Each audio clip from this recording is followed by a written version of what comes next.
Bonjour et bienvenue sur cette vidéo sur les 3 règles d'or pour investir sur les actions en bourse. Alors la première des règles pour bien investir sur les actions, c'est d'avoir un plan et de le suivre toujours scrupuleusement. Donc quand on achète une action, on n'achète pas une action au hasard. On rentre par exemple sur une action sur du trend following, ça peut être du suivi de tendance. Donc comme ici sur Schneider par exemple, on voit que c'est une action qui monte bien sur le début 2020 et fin 2020, début 2021. Donc on peut choisir de rentrer là-dessus. On peut choisir de rentrer aussi sur des rebonds techniques ou des retournements quand il y a une cassure d'oblique par exemple, ou de jouer les résistances ou les supports, les rebonds qui arrivent sur des, des supports comme sur Vinci. Par exemple, on le voit ici, hein, on a des bons supports qui sont joués ici, donc on peut par exemple investir ici et espérer que ça remonte. Alors, il faut avoir toujours un plan en tête, c'est-à-dire qu'il y a un scénario prédéfini. Donc, on choisit d'investir sur une action. C'est qu'à court terme et à moyen terme, on pense qu'elle va monter relativement rapidement. Donc, on choisit un point d'entrée favorable. Et si le marché nous donne raison, on continue et on peut, à la rigueur, encore continuer à investir. C'est-à-dire qu'on ne met pas forcément toute l'argent qu'on voulait mettre sur l'action. Donc, on réduit la taille de position. Et si ensuite le marché nous donne raison, que le scénario est favorable, eh ben on peut rajouter ensuite la deuxième partie et augmenter la taille de position sur son action. Donc, par exemple, ici, on va prendre l'exemple de Vinci. On pouvait jouer ici le rebond sur le support à 83. On zoome, donc il y a une mèche basse, on investit ce jour-là, et l'action après, elle monte.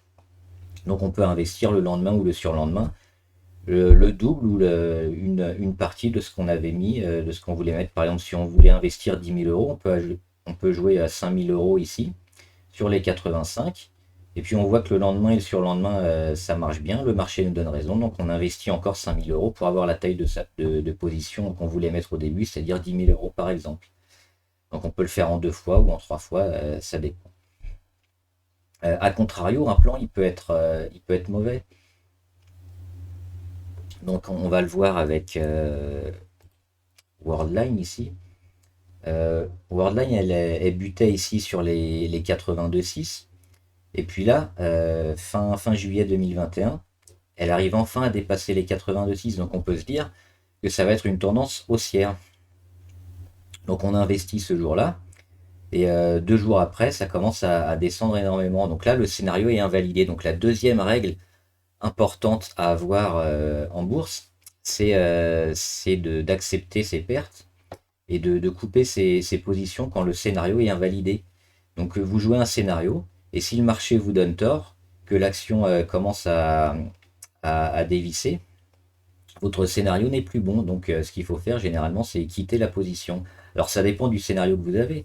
Ça dépend de l'action sur laquelle vous investissez et toujours de l'horizon de placement. On peut avoir un horizon de placement de quelques heures pour de l'intraday, à quelques jours ou quelques semaines, quelques mois ou quelques années. On peut investir aussi de manière fondamentale, mais toujours avoir en tête un scénario pour lequel on investit. Et si ce scénario n'est plus bon, il faut sortir. Donc là, on voit que sur Worldline, par exemple, si on n'était pas sorti de la position, c'est la catastrophe. Parce que là, on joue la cassure de la résistance qui devient support à 82,6 ici. Et 2 jours après, ça part. Donc le support, il est complètement enfoncé. Donc là, déjà, on a une première alerte. Il faut partir. On a la confirmation une semaine ou deux après. On continue de tout enfoncer. Donc là, on a vraiment la deuxième confirmation qu'il faut quitter la position. Donc le scénario n'est plus bon.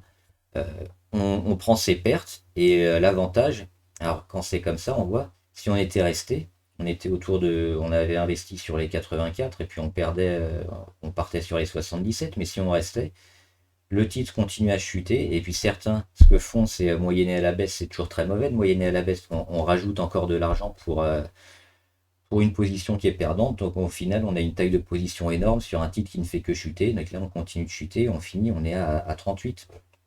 Alors ça, déjà, c'est la première mauvaise nouvelle, c'est qu'on perd énormément. Mais le deuxième inconvénient, quand on ne coupe pas ses pertes, c'est qu'on bloque son capital. C'est-à-dire que on va garder de l'argent qui va être investi pour rien pendant une période donnée. Et là, ça fait plus d'un an. Donc cet argent-là, vous pouvez l'investir dans d'autres actions qui devraient, elles, mieux marcher et vous rapporter de l'argent. Donc là, ce capital est bloqué. Maintenant, pour le remonter, il faut que l'action fasse plus de 100%. Donc il faut qu'elle double sa position pour retrouver même pas ce que vous aviez mis.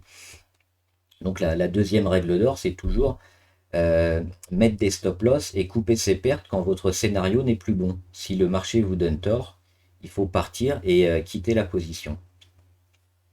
La troisième règle d'or, pour bien investir en bourse, c'est la plus compliquée, c'est le money management, c'est-à-dire savoir un peu quand investir beaucoup et quand se retirer légèrement du marché. Donc c'est pour ça qu'il est préférable d'avoir toujours une petite partie de son portefeuille en cash sur son compte pour pouvoir investir au bon moment. C'est-à-dire que quand vous voyez que certaines actions où le marché est plutôt favorable, c'est là qu'il va falloir investir 100% ou éventuellement plus, hein, si vous pouvez faire du trading de marge. Donc c'est toujours un peu risqué, mais c'est comme ça qu'on surperforme les indices, qu'on surperforme le marché. C'est-à-dire qu'on investit à 100% ou plus de son capital sur des moments qui sont forts. Donc le marché va monter très vite et vous allez avoir tout votre portefeuille qui va être investi et qui va monter très vite.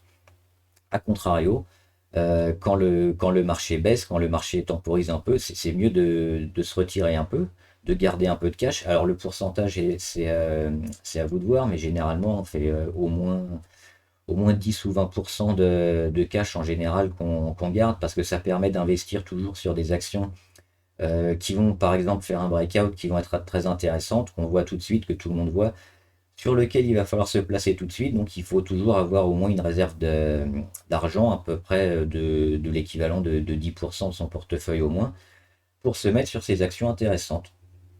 Et puis quand le vent commence à tourner, il faut mieux commencer à se retirer, et puis ça va permettre au marché de temporiser. Certaines fois, il y a des grosses corrections. Donc attendre la fin de ces corrections et générer du cash en vendant vos positions.